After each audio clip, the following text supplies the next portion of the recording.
समझ आया। अगर उसमें कुछ भी ना समझ आए तो प्लीज़ आप कमेंट सेक्शन में पूछ सकते हैं, अपना डाउट क्लियर कर सकते हैं, या कोई और क्वेश्चन हो तो उसके भी डाउट क्लियर कर सकते हैं। ऐसा नहीं कि जो पर्टिकुलरली क्वेश्चन आप कर रहे हैं उसी का डाउट पूछे, ऐसा कुछ नहीं है। ओके, तो लेट्स स्टार्ट आज का वीडियो। शुरू करते हैं हमारे एग्जाम्पल 9 से। ओके, तो एग्जाम्पल 9 आप अपनी बुक में देख लीजिएगा कि आपकी बुक में कौन सा एग्जाम्पल है। Let's start. The balance sheet of the JK Limited as on the 31st March 2011 and 31st March 2012 are given below. Okay, JK Limited का बैलेंस शीट दिया हुआ है 2011 और 2012 का। ओके, शेयर कैपिटल पहले देखिए, शेयर कैपिटल में क्या होगा, या तो ये इंक्रीज होगा या डिक्रीज होगा। ये जाएगा फाइनेंसिंग एक्टिविटी में। ओके, इंक्रीज होगा तो प्लस, डिक्रीज होगा तो माइनस। ओके, कैपिटल रिजर्व बोला है तो कहाँ जाना चाहिए आपका कैपिटल रिजर्व, बताइए।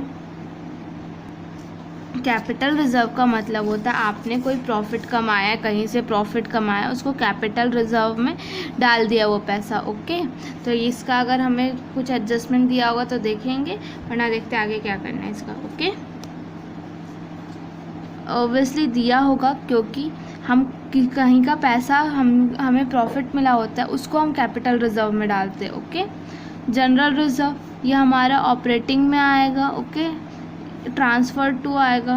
ओके, इंक्रीज होगा तो ऐड, डिक्रीज होगा तो minus. Profit and loss account दिया हुआ, 9% डिबेंचर्स दिया हुआ। ओके, करंट लायबिलिटी 9% डिबेंचर दिया हुआ, मतलब इंटरेस्ट निकालना है ना।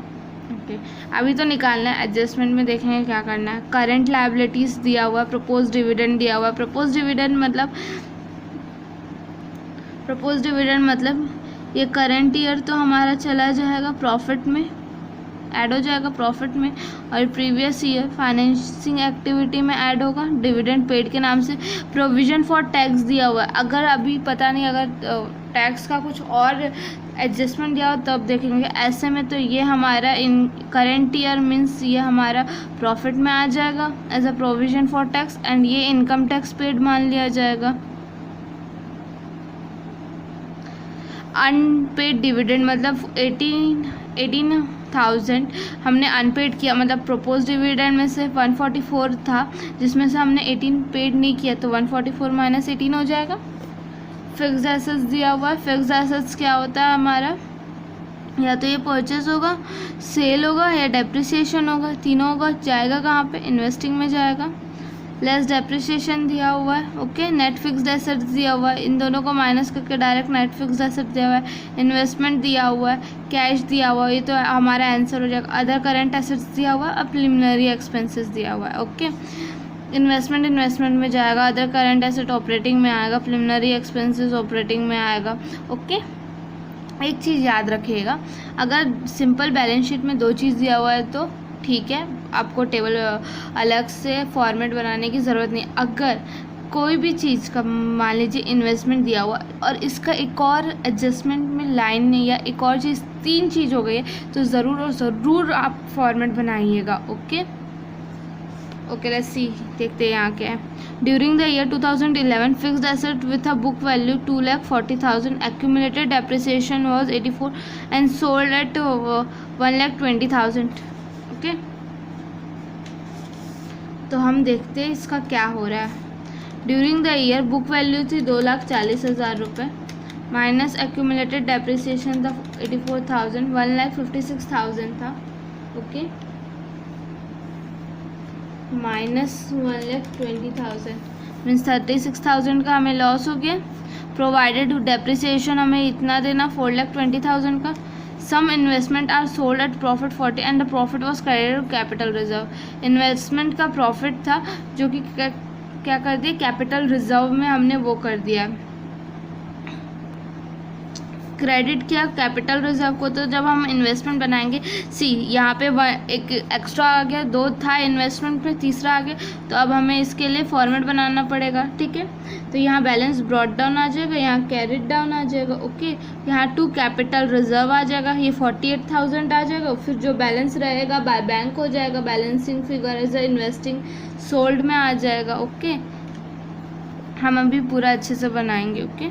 It decided that stocks be valued at a cost where previously the practice was value at a cost less 10%. मतलब जो कॉस्ट था ना, 100 रुपये का कॉस्ट होना चाहिए था, पर पिछले साल उन्होंने 90 का किया. The stock was 2,59,200 as on इतना. Stock was correctly valued at 3,60,000. Correctly valued हुआ 3,60,000 का. ओके. इसको अभी मैं आपको अच्छे से समझा रही हूँ. It decided to write off fixed assets cost 60 on which depreciation is 48,000. तो इसका भी फिक्स्ड एसेट्स का भी हमें बनाना पड़ेगा. ओके.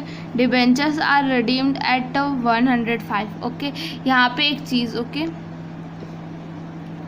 एक चीज़ याद रखिएगा, यहाँ डिबेंचर आर रिडीम बोला है तो मतलब पूरा डिबेंचर ही रिडीम हो रहा है, तो इसमें हमको इंटरेस्ट देने की ज़रूरत नहीं है क्योंकि ये रिडीम हो रहा है. Okay.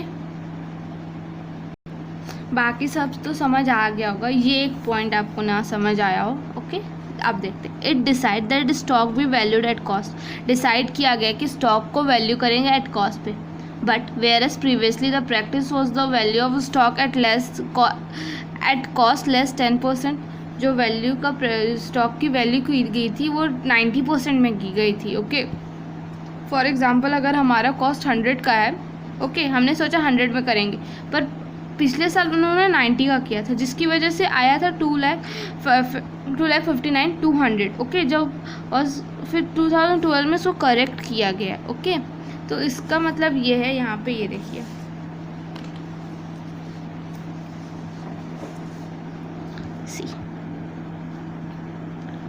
opening inventories,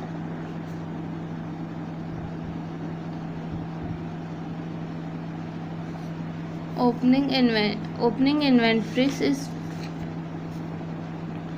rupees 25,900, which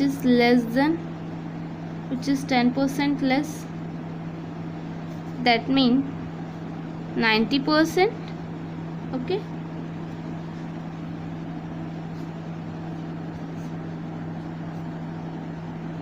Value if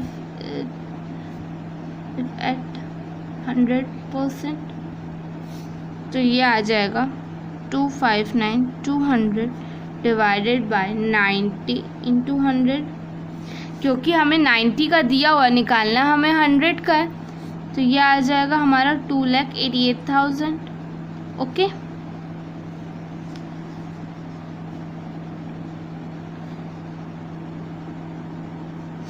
इतना हमारा आना चाहिए था और इतना है हमारे पास, ये गिवन है, तो ये क्या हुआ, अंडर वैल्यूड हुआ. कितने से अंडर वैल्यू हुआ हमारा,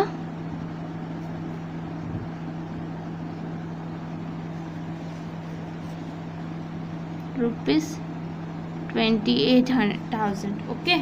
इतने रुपीज़ से हमारा अंडर वैल्यूड हुआ. फिर देखिए, मैं फिर से ये वाला फिर से देखते हैं. इसने क्या बोला क्वेश्चन में, it decided that stock B valued at cost. अगर हम मान लेते हैं स्टॉक की वैल्यू 100. ओके. यहाँ पे देखिए, स्टॉक 100 है हमारा. ओके. हमने सोचा था कि हम 100 से स्टॉक की वैल्यू करेंगे, पर पिछले साल उसने ना 90 का करा है, 90% वैल्यू की है. तो जिसका मतलब क्या है, अगर इसने 90% से सारा कर लिया है, ओके, सारा कर लिया इन द सेंस कि इसने सारा ट्रेड सब बना लिया, ट्रेड प्रॉफिट एंड लॉस. तो इसका क्या मतलब हुआ, तो प्रॉफिट एंड लॉस किसमें, प्रॉफिट एंड लॉस अकाउंट का अमाउंट जो आया होगा वो किस बेसिस पे आया होगा, 90% के बेसिस पे आएगा, है ना, क्योंकि हमने तो स्टॉक की वैल्यू 90% में की है. ठीक है. तो क्या होगा, अब ये तो पहले से ही कम है, तो हमें कम है तो बढ़ाने के लिए क्या करना पड़ेगा, प्रॉफिट में ऐड करना पड़ेगा. प्रॉफिट में ऐड करना पड़ेगा 10% प्लस 10%, जितना प्रॉफिट है प्लस 10% प्रॉफिट हुआ. फिर ओपनिंग स्टॉक को भी तो बढ़ाना पड़ेगा ना, अंडर वैल्यूड है. Opening stock plus 10%. Okay.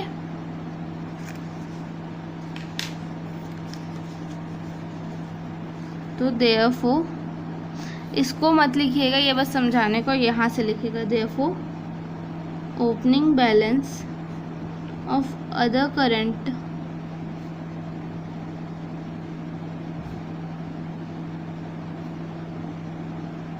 would be as follow. Rupees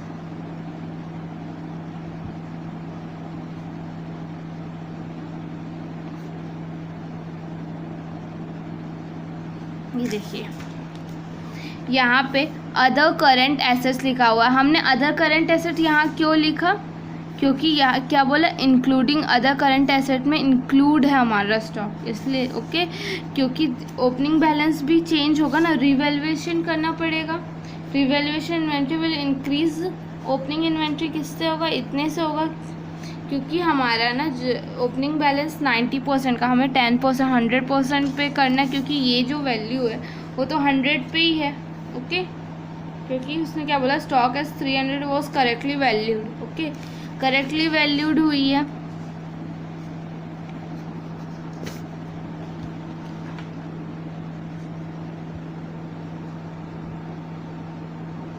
due to under valuation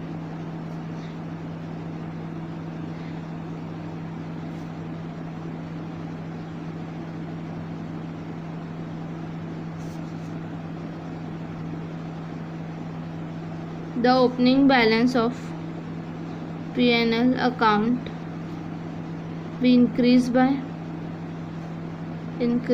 rupees 2880, क्योंकि हमारा स्टॉक की वैल्यू इतने रुपीज़ से कम थी ओके। तो हमारे इसका अफेक्ट P&L में भी पड़ा होगा, ग्रॉस प्रॉफिट जितना आया होगा उससे P&L को अफेक्ट हुआ होगा। तो ये पहले ही से कम है, माइनस करके और कम तो नहीं करेंगे, इसलिए हम वापस से इसे ऐड ऑन करेंगे okay. The opening balance of P&L account after revaluation of inventory will be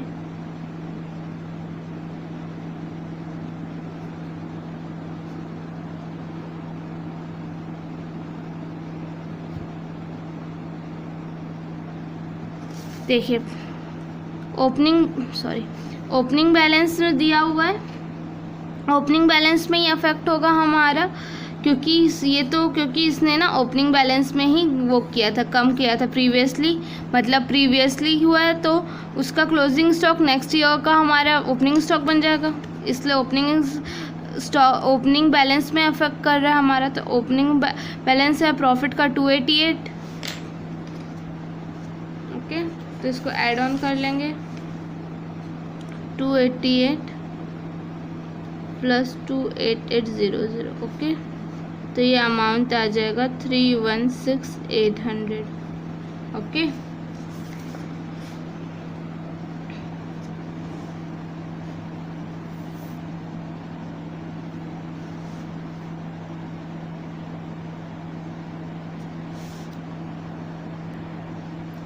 अब इन्वेस्टमेंट का देख लेते हैं okay. Some investments are sold at a profit of 48 and profit was credited to capital reserve okay. तो हमारा investment है 480 और 384 okay.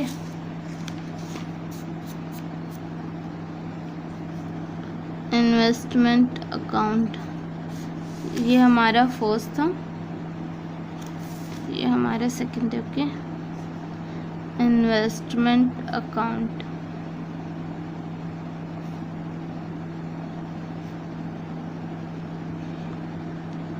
To balance brought down by bank, यहाँ तो सोल्ड आएगा, या यहाँ रहता तो टू परचेस होता bank okay. By balance carried down to profit to loss by loss sorry. तो ब्रॉट डाउन है हमारा 480, कैरिड डाउन है 384, प्रॉफिट दिया हुआ है 48,000। तो 480 plus 48,000 minus 384 is 144 okay, 14400 okay. हमारे 2 एडजस्टमेंट कंप्लीट हो गए, एक इन्वेस्टमेंट एंड स्टॉक वाला। अब बचा फिक्स्ड एसेट्स का। ओके, तो ये थर्ड हुआ फिक्स्ड एसेट्स। ओके,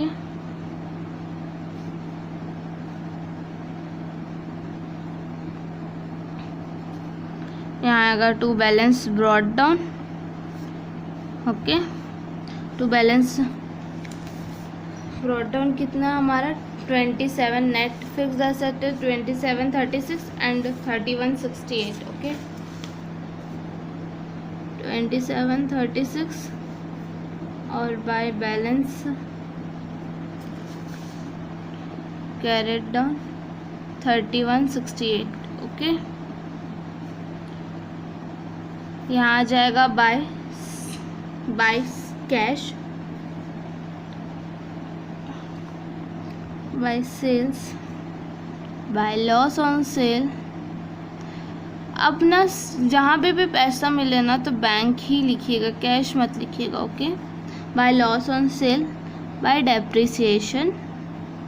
ओके, यहाँ आ जाएगा टू परचेस, होगा तो ठीक है, नहीं होगा तो देखा जाएगा।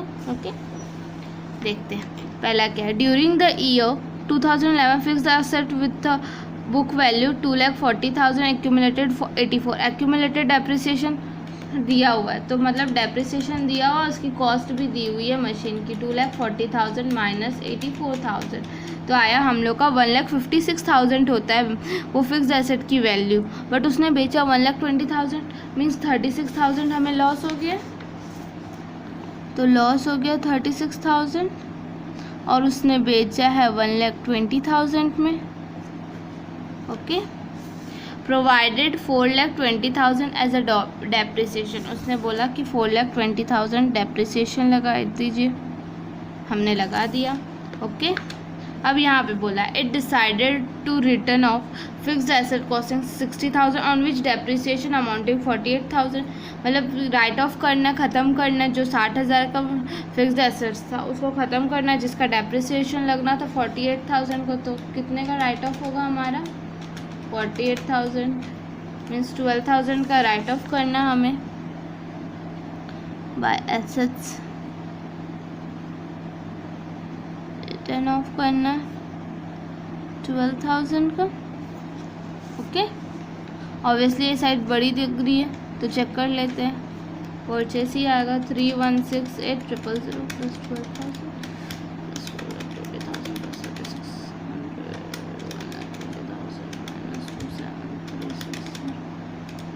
12,000 102 102 1,022। ओके, अब फोर्थ डिबेंचर। ओके, डिबेंचर को रिडीम करना है आपको at 105, means that means premium में करना है। ओके, तो ये कैसे होगा, देखिए 11 का हमारा डिबेंचर है 960 का और 12 का है 672 का। ओके, तो इन दोनों को माइनस करेंगे, कितना रिडीम हो रहा है 960 माइनस 672 288,000। इसका 5% 14,400। Okay,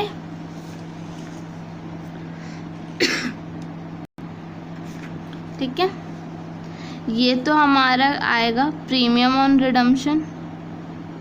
premium on redemption which means कहाँ आएगा हमारा, ऑपरेटिंग में आ जाएगा। ओके,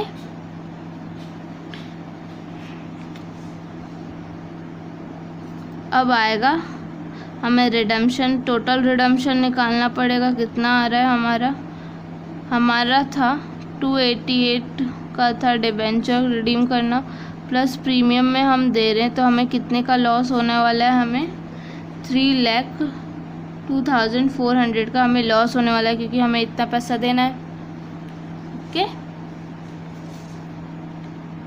हमने एडजस्टमेंट तो सारे सॉल्व कर लिए, अब मेन क्वेश्चन सॉल्व करते हैं। ओके, सॉल्यूशन किसका है? ये जेके लिमिटेड का है। Okay, cash flow statement for the year ended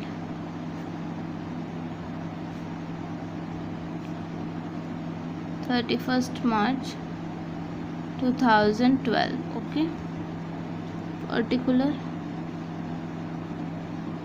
amount. Okay, पहला आएगा cash flow from operating activity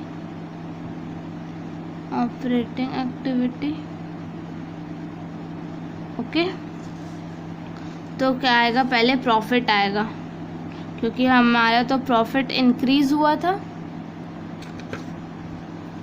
profit and loss account. Okay, हमारा प्रॉफिट था अभी 3,60,000 माइनस करेंगे हम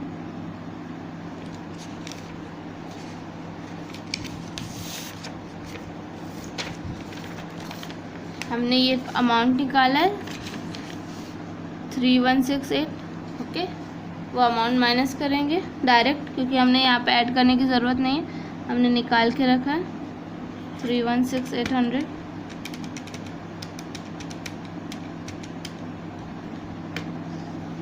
ये यहाँ डायरेक्ट अमाउंट में लिख दीजिएगा 43,200। ओके, अब एडजस्टमेंट करने पड़ेंगे, ट्रांसफ़र करना पड़ेगा हमें। क्या पहले एडजस्टमेंट्स क्या करने पड़ेंगे? Transfer to general reserve,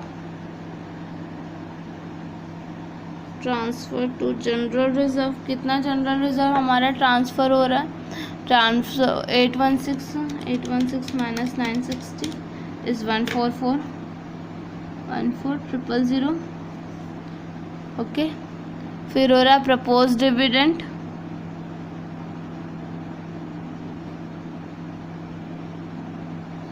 sorry, transfer नहीं हो रहा है, ये इंक्रीज हो रहा है। Okay,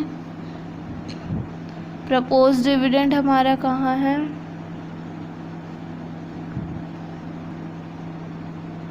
oh shit, sorry guys, मुझे पता नहीं था स्टॉप था वीडियो।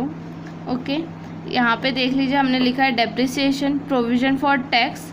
हमने देख लिया इसके लिए कोई भी तीसरा स्टेटमेंट नहीं दिया हुआ था, तो हमने देखा कि प्रोविज़न फॉर टैक्स किससे माना जाता है। डेप्रिसिएशन सेम वही होगा जो हमने प्रोविज़न फॉर टैक्सेशन में देखा, सेम वैसे ही होगा। Loss on cell of machinery हमने 36,000 निकाला था, प्रीमियम हम रिडम्पशन भी निकाले अभी। प्रिलिमिनरी एक्सपेंसेस 48,000 होगा and fixed asset right of हमने किया। ओके, अब इन दोनों का टोटल करेंगे तो बिफोर वर्किंग कैपिटल आ जाएगा।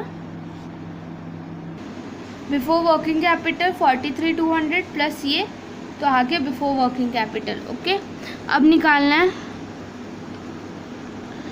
DIID।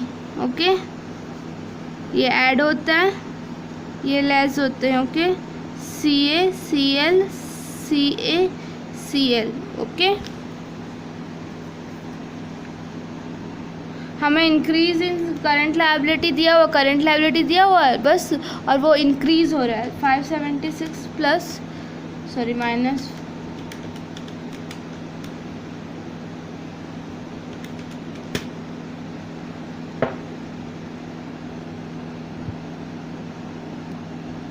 यहाँ पे सिर्फ इंक्रीज इन करंट लायबिलिटीज़ हो रहा है which is 48,000 and other current assets दिया हुआ है। अभी हमने निकाला, करंट एसेट्स ऐड करना पड़ेगा। इंक्रीज़ हो रहा है, कैसे इंक्रीज़ हो रहा है हमें कैसे पता चला? क्योंकि ओपनिंग बैलेंस की वैल्यू थी हमारे पास इतनी है, ठीक है, और हमारे करंट ईयर क्लोजिंग बैलेंस है 1,272,000। ओके, तो ऑब्वियसली ये इंक्रीज़ हो रहा है।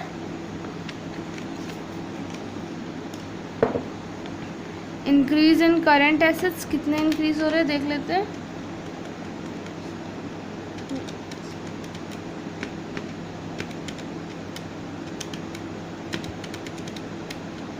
109 200 इंक्रीज हो रहा है, विच मीन्स हमारा माइनस में हो जाएगा। ओके, तो अब देख लेते हैं कैश बिफोर टैक्स। ओके,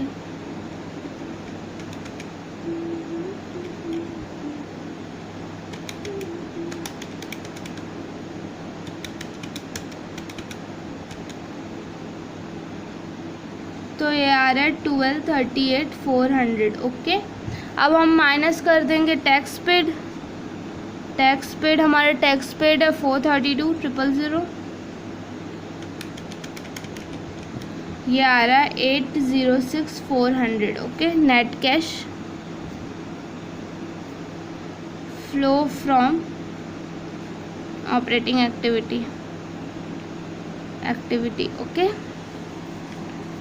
अब आएगा हमारा B, cash flow from investing activity. हमने 3 चीज़ पहले ही मिल चुकी है, हमने इसलिए ना पहले ना हमेशा आप लोगों को वर्किंग नोट बनाना चाहिए, क्योंकि ना आपको पता रहेगा क्या क्या आना है, आपको ज़्यादा मेहनत नहीं करनी पड़ेगी। Okay,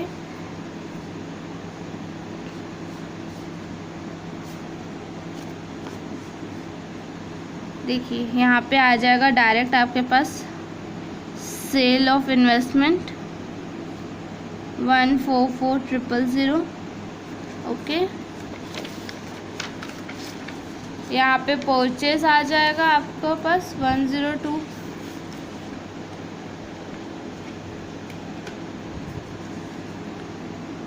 purchase of fixed assets 1020। Purchase हो रहा है तो मतलब आपका पैसा जा रहा है, which is minus. Sale of fixed asset हमने 1,20,000 का किया था। ओके, तो ये नेट कैश यूज्ड आएगा।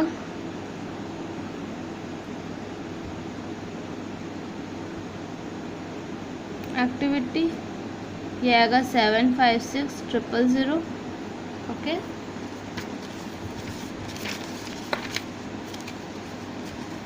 अब थर्ड आएगा हमारे पास cash flow from financing activity. हमने ऊपर पहले शेयर कैपिटल देखा हुआ था, विच इंक्रीज हो रहा है, मतलब इशू कर रहे होंगे तभी इंक्रीज होगा।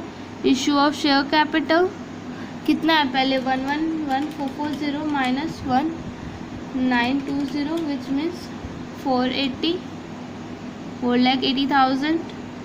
एंड रिडम्पशन कर रहे हैं हम, रिडम्पशन ऑफ डिबेंचर कितना का था 302,400। एंड डिविडेंड पेड किए हमने 144 माइनस 18 विच इज़ 126।